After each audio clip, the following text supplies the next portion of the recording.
Seguramente has escuchado que Luka Modric es demasiado pequeño, demasiado delgado o incluso demasiado viejo para jugar al máximo nivel, pero lo que nadie te ha contado es como un niño que esquivaba granadas en un estacionamiento terminó rompiendo el dominio de Messi y Cristiano Ronaldo. Si crees que para ser una leyenda del fútbol necesitas un físico de superatleta, quédate hasta el final porque la vida de este hombre te va a demostrar que el talento y el corazón pesan mucho más que los músculos. Hoy vamos a hacer un viaje profundo por la vida de una de las figuras más queridas y respetadas de la historia del deporte.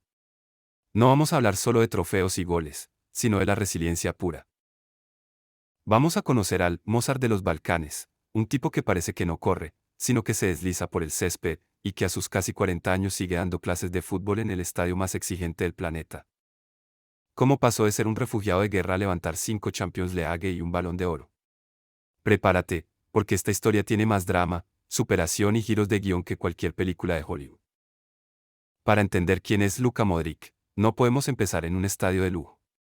Tenemos que viajar a 1985, a una pequeña aldea llamada Modrici, situada en las laderas de la montaña Velebit, en Croacia.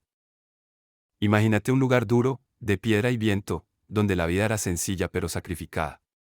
Allí nació Luka, en una familia humilde. Su abuelo, que también se llamaba Luka, era su héroe. Mientras sus padres trabajaban en una fábrica de tejidos para sacar adelante a la familia, el pequeño Luka pasaba los días con su abuelo pastoreando cabras por la montaña. Era una vida tranquila, rodeada de naturaleza, hasta que el mundo se rompió. En 1991, estalló la Guerra de Independencia de Croacia. Lo que era un hogar seguro se convirtió en una zona de combate. Un día que Luka jamás podrá olvidar, su abuelo fue capturado por milicianos rebeldes mientras llevaba el ganado a pastar. Fue ejecutado a sangre fría cerca de su casa. Imagínate lo que eso le hace a la mente de un niño de 6 años. Su casa fue incendiada y su familia tuvo que huir con lo puesto para salvar la vida. De la noche a la mañana, Luka se convirtió en un refugiado. Se instalaron en el Hotel Is, en la ciudad costera de Zadar. Pero no pienses en un hotel de vacaciones. Era un refugio gris, lleno de gente que lo había perdido todo, donde la electricidad fallaba y el sonido de las sirenas antiaéreas era la banda sonora diaria. ¿Qué hacía Luka para no volverse loco? Jugaba al fútbol. En el estacionamiento del hotel, entre coches viejos y bajo el riesgo constante de que cayera un proyectil, Luka pateaba una pelota desgastada. Los empleados del hotel cuentan que rompía más cristales de las ventanas con sus disparos que las propias bombas. El fútbol no era un juego para él, era su escudo contra el miedo. Era el único momento del día donde no era un niño refugiado, sino simplemente un niño con un balón. Cuando la guerra terminó, Luka quiso perseguir su sueño. Pero el camino no fue fácil. El primer gran obstáculo llegó de su propio país. Luka era fanático del Hajduk Split, uno de los clubes más grandes de Croacia, y fue a probarse allí. ¿Saben qué le dijeron? Que no servía.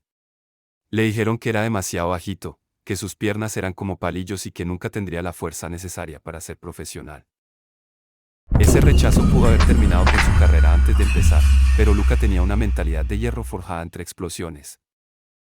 Fue el Dinamo Zagreb quien vio algo en él y lo fichó para su academia a los 16 años. Pero el Dinamo no lo puso a jugar de inmediato. Para que se hiciera hombre, lo enviaron cedido a la Liga de Bosnia, concretamente al Zrinjski Mostar. Si creen que el fútbol profesional es duro hoy en día, no tienen idea de lo que era la Liga Bosnia en esa época. Era un fútbol de barro, de patadas directas a la espinilla y de árbitros que miraban para otro lado. Luka dice que, si puedes jugar en la Liga Bosnia, puedes jugar en cualquier parte. Allí, aquel chico menudo aprendió a anticiparse, a usar su cuerpo para proteger el balón y a soltar la pelota antes de que el defensa gigante de turno lo mandara al hospital. Fue el mejor jugador de la liga con solo 18 años. Estaba listo para el siguiente nivel. Regresó al Dinamo Zagreb y ahí fue donde explotó. Ganó ligas, copas y se convirtió en el jefe del medio campo. Pero Croacia se le quedaba pequeña. El mundo empezaba a oír hablar de un mediocentro rubio con una visión de juego que parecía venir del futuro. En 2008, el Tottenham Hotspur de la Premier League decidió apostar por él. Pagaron una cifra récord para el club en ese momento, unos 21 millones de euros. Pero, de nuevo, aparecieron los escépticos. Los comentaristas ingleses decían que Modric no aguantaría ni 10 minutos en el fútbol físico de Inglaterra. Decían que el ritmo de la Premier lo iba a devorar. Al principio, les costó darle la razón a Luka. El entrenador Juan de Ramos no sabía muy bien dónde ponerlo y el equipo no ganaba. Pero entonces llegó Harry Redknapp. Él entendió que a un genio no se le puede encadenar. Lo puso en el centro de todo, le dio las llaves del equipo y el Tottenham empezó a volar. Modric convirtió a los Spurs en un equipo de Champions League. Verlo jugar en White Hart Lane era como ver a un director de orquesta.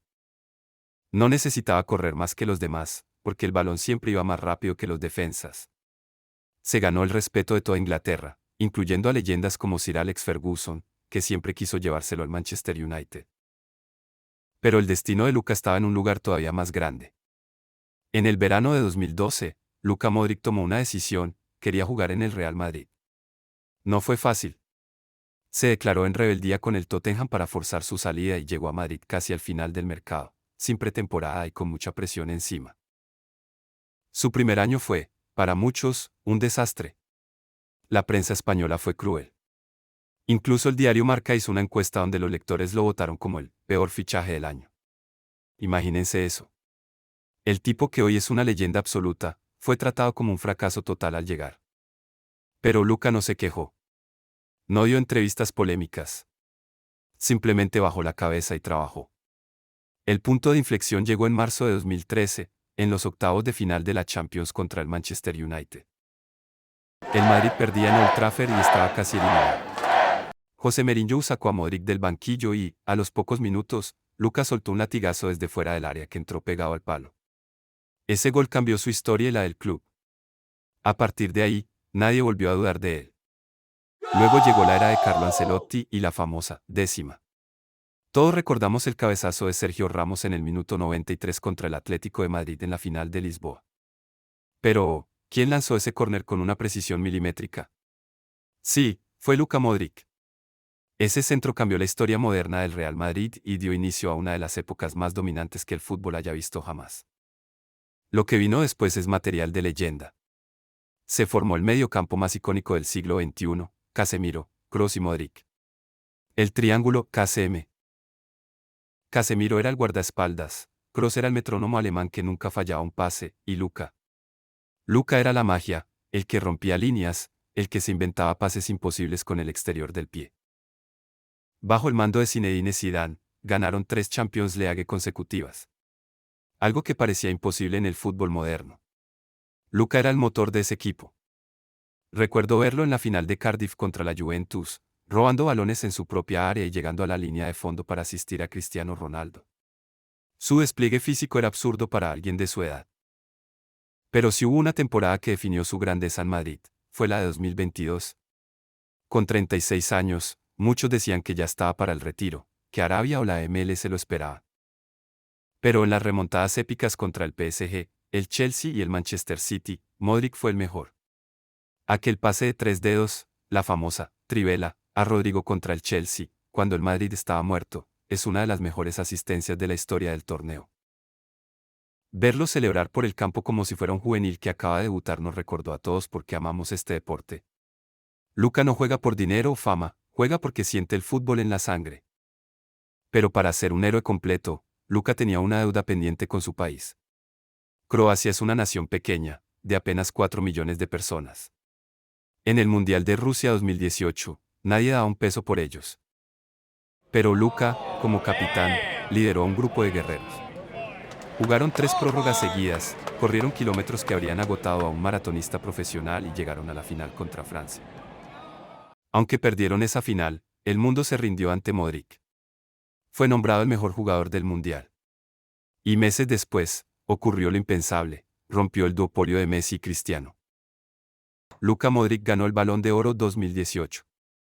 Fue un premio a la trayectoria, a la inteligencia y, sobre todo, a un estilo de juego que no necesita estadísticas infladas de goles para demostrar su superioridad. Ese día, aquel niño que pastoreaba cabras en Belleville estaba en la cima del mundo, sosteniendo el trofeo más prestigioso del fútbol individual. Y si pensaban que ahí terminaba su historia con la selección, se equivocan. En el Mundial de Qatar 2022, con 37 años, volvió a liderar a Croacia hasta el tercer puesto, eliminando a la gran favorita Brasil en el camino. Verlo consolar a sus compañeros y rivales después de cada partido nos muestra la clase de ser humano que es. Un caballero dentro y fuera del campo.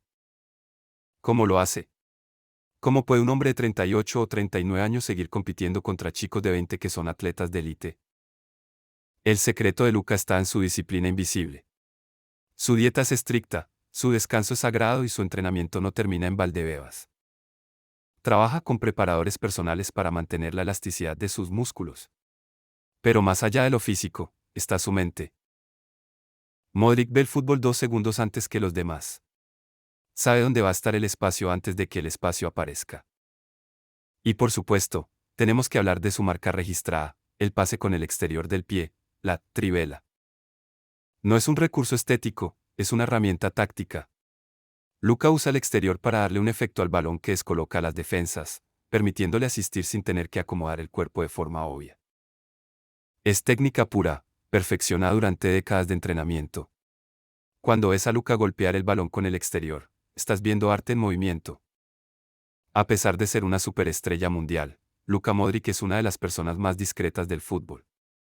Vive una vida tranquila en Madrid con su esposa Vanja, quien también es su agente y ha sido su pilar fundamental desde sus inicios en Zagreb. Tienen 3 hijos y es común verlo jugando en el césped del Bernabéu tras ganar un título. No lo verás en escándalos, ni presumiendo de lujos excesivos en redes sociales. Luka prefiere que su fútbol hable por él. Esa humildad es lo que lo hace tan especial. Sus compañeros en el Real Madrid, desde los más veteranos hasta los jóvenes como Bellingham o Vinicius, lo miran con una mezcla de admiración y asombro. Es el primero en llegar al entrenamiento y el último en irse. Es el ejemplo vivo de que el éxito no es un destino, sino un hábito. Incluso cuando le toca ser suplente, como ha pasado en algunos tramos recientes de su carrera, su actitud es ejemplar. No pone malas caras, entra al campo y cambia el partido. Entiende que su rol ha evolucionado, pero su importancia en el vestuario sigue siendo total. Es el líder silencioso, el que da el consejo justo en el momento de máxima tensión. Luka Modric ya no tiene nada que demostrar. Ha ganado todo lo que un futbolista puede soñar. Pero su legado va mucho más allá de las vitrinas llenas de trofeos. Su historia es un mensaje de esperanza para cualquier persona que se sienta pequeña frente a un mundo gigante. Es la prueba de que el trauma puede convertirse en combustible, que el rechazo puede ser el motor del éxito y que la edad es solo un número si mantienes la pasión intacta. Cuando Luka finalmente decida colgar las botas, el fútbol perderá un poco de su elegancia.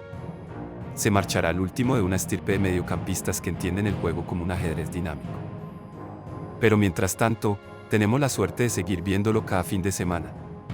Cada vez que toca el balón, cada vez que da una vuelta sobre su propio eje para zafarse de 2 rivales, nos está regalando un pedazo de historia. Desde las montañas de Belevita hasta el trono del Santiago Bernabéu, la trayectoria de Luka Modric es una de las más inspiradoras que el deporte nos ha dado.